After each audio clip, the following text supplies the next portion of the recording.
Baiklah, sebelum kita masuk ke materi, saya akan menjelaskan tentang Bagan pada masa Orde Baru.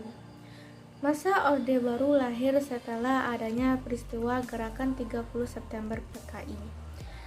Peristiwa ini merupakan awal mula dari lahirnya Super Semar dan pemerintahan Soeharto.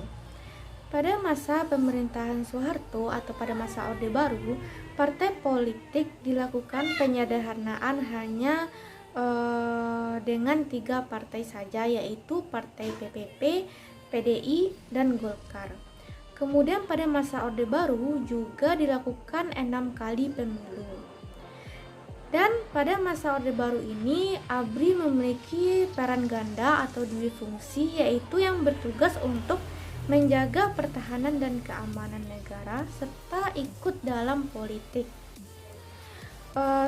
Pada masa Orde Baru juga dilaksanakan P4 yang lahir dari TAP MPR nomor 2 MPR 1976.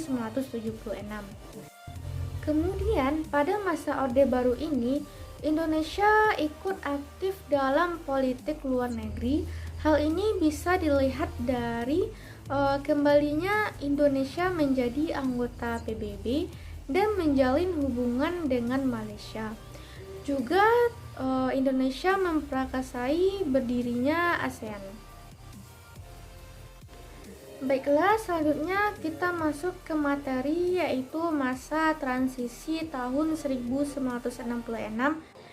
Kenapa disebut dengan masa transisi? Karena masa ini merupakan masa peralihan dari pemerintahan Soekarno kepada Soeharto, di mana munculnya Orde Baru ini dikarenakan peristiwa Gerakan 30 September PKI yang dikenal sebagai gerakan yang bertujuan untuk mengguling Soekarno dan mengubah ideologi Indonesia menjadi komunis. Gerakan ini juga mengincar sejumlah perwira TNI Angkatan Darat dan menewaskan 7 jenderal TNI. Berikut merupakan video pahlawan revolusi korban gerakan G30 SPKI. Saya Jenderal TNI Anumerta Ahmad Yani. Selain Jenderal Nasution, sayalah orang yang paling diincar PKI. Karena saya tegas menolak dibentuknya Angkatan Kelima.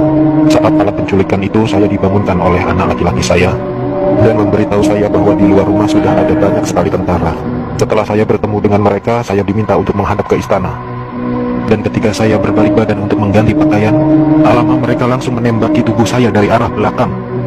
Biarlah saya berkorban untuk negara ini, sekarang giliran kalian. Dan jangan membiarkan paham komunis berkembang kembali di negara kita ini.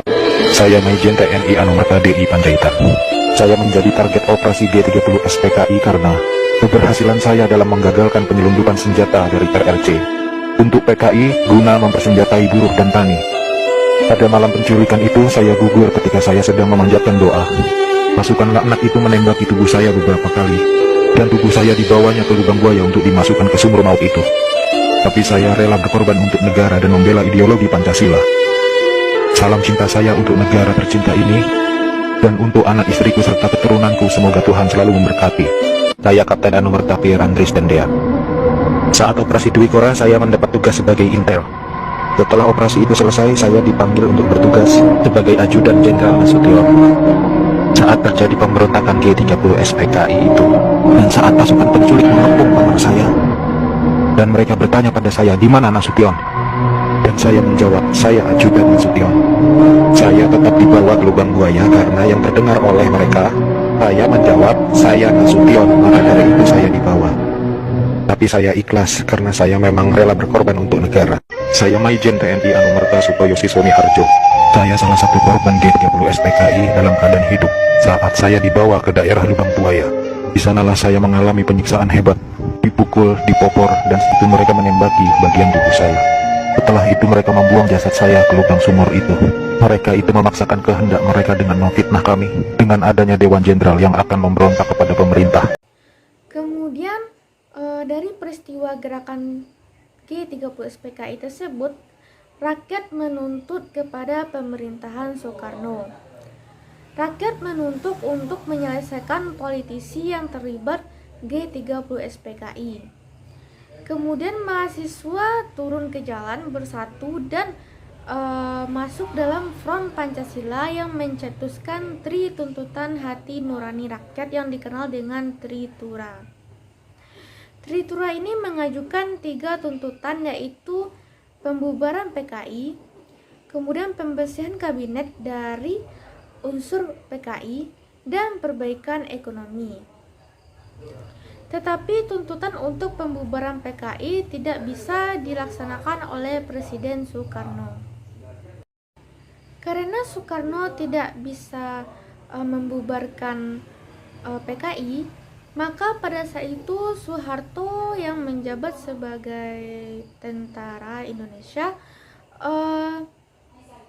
bersedia untuk melakukan tindakan pembubaran PKI tersebut dengan syarat mendapatkan kebebasan bertindak dari Soekarno.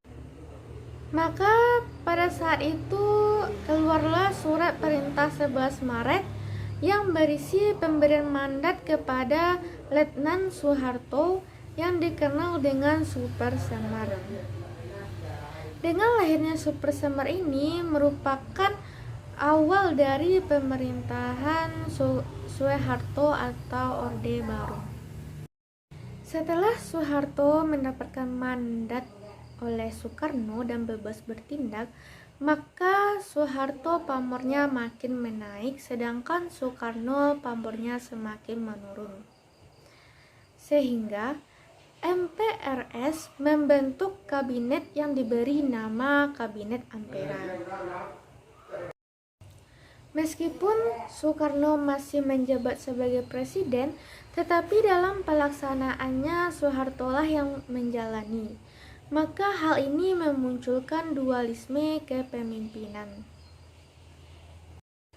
Hal itu tentu memunculkan pertentangan dan konflik, sehingga pada hari Rabu tanggal 22 Februari 1967, Presiden Soekarno membacakan pengumuman resmi pengunduran dirinya.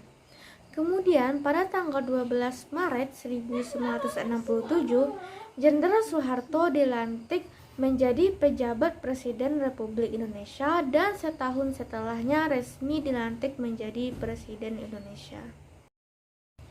Kemudian bagaimana stabilitas politik pada masa Orde Baru? Pertama kita akan membahas stabilitas politik dalam bidang politik luar negeri. Yang pertama yaitu Indonesia aktif dalam hubungan luar negeri. Yang kedua yaitu mengembalikan hubungan dengan Malaysia. Yang ketiga berhubungan baik dengan Singapura. Yang keempat aktif dalam forum Perserikatan Bangsa-Bangsa. Dan yang kelima ikut memperkasai berdirinya ASEAN. Baiklah, mari kita bahas satu per satu. Yang pertama yaitu normalisasi hubungan dengan Malaysia. Berikut merupakan foto penandatanganan normalisasi hubungan Indonesia dengan Malaysia. Normalisasi hubungan Indonesia dan Malaysia dilakukan di Bangkok dengan mencangkup 3 persetujuan, yaitu yang pertama, rakyat Sabah dan Sarawak diberikan kesempatan menegaskan lagi keputusan yang telah diambil mengenai kedudukan mereka dalam Federasi Malaysia. Yang kedua yaitu pemerintah menyetujui hubungan diplomatik. Yang ketiga yaitu pemerintah menghentikan segala bentuk permusuhan. Selanjutnya yaitu Indonesia ikut dalam pemerkasai ASEAN. Keaktifan Indonesia dalam hubungan luar negeri dapat dibuktikan dengan terbentuknya ASEAN, yaitu Perhimpunan Bangsa-Bangsa Asia Tenggara yang didasari rasa kawan, persahabatan, dan kerjasama.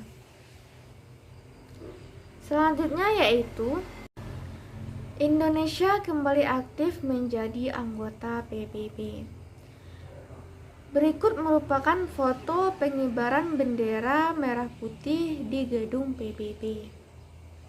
Indonesia kembali masuk dalam PBB dikarenakan politik luar negeri bebas aktif Indonesia.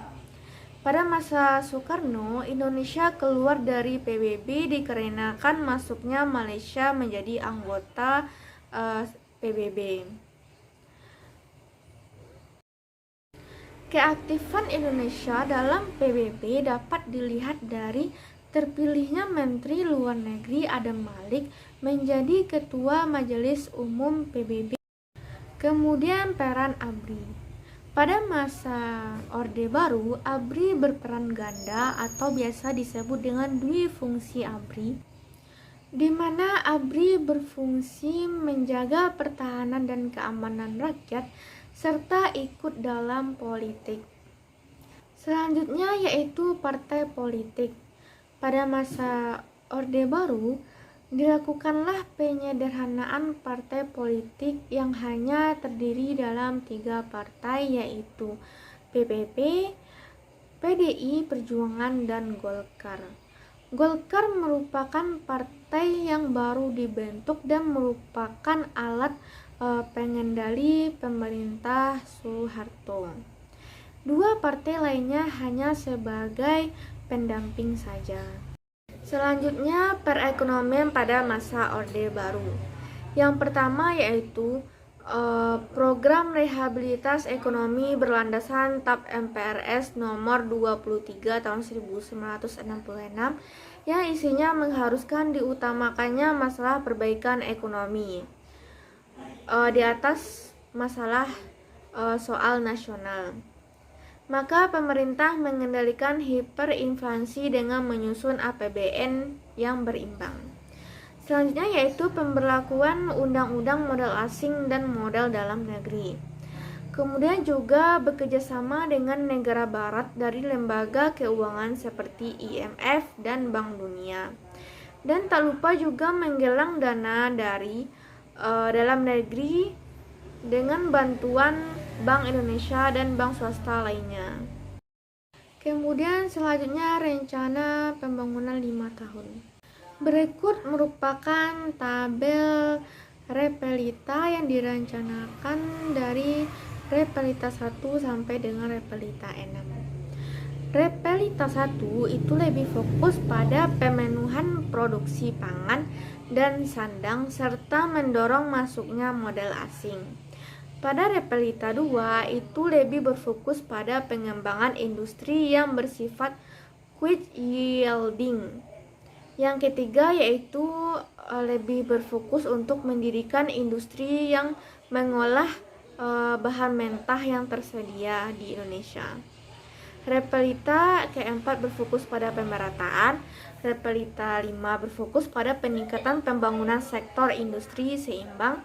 Dan Repelita 6 berfokus pada terciptanya kualitas manusia dan kualitas masyarakat Indonesia yang maju dan mandiri. Pada masa Orde Baru ini memang Indonesia meningkat dalam hal perekonomian, akan tetapi banyak muncul terjadi permasalahan-permasalahan pada masa Orde Baru ini. Seperti yaitu pada poster di samping, yang pertama yaitu kebebasan pers terhambat, di mana pejabat pemerintah atau petinggi ABRI itu dilarang untuk memberitakan isu atau peristiwa tertentu. Kemudian kebebasan pers atau pendapat dilarang, seperti pada diskusi kritis atau seminar yang kritis, hal itu tidak diizinkan oleh pemerintah. Selanjutnya yaitu dwifungsi ABRI, di mana polisi kepala daerah umumnya dijabat oleh tentara atau polisi. Selanjutnya yaitu PNS wajib mencoblos Golkar. Kemudian KKN merajalela seperti korupsi, nepotisme, dan kolusi. Kemudian selanjutnya yaitu perjudian diperbolehkan. Baiklah, sekian materi yang dapat saya sampaikan.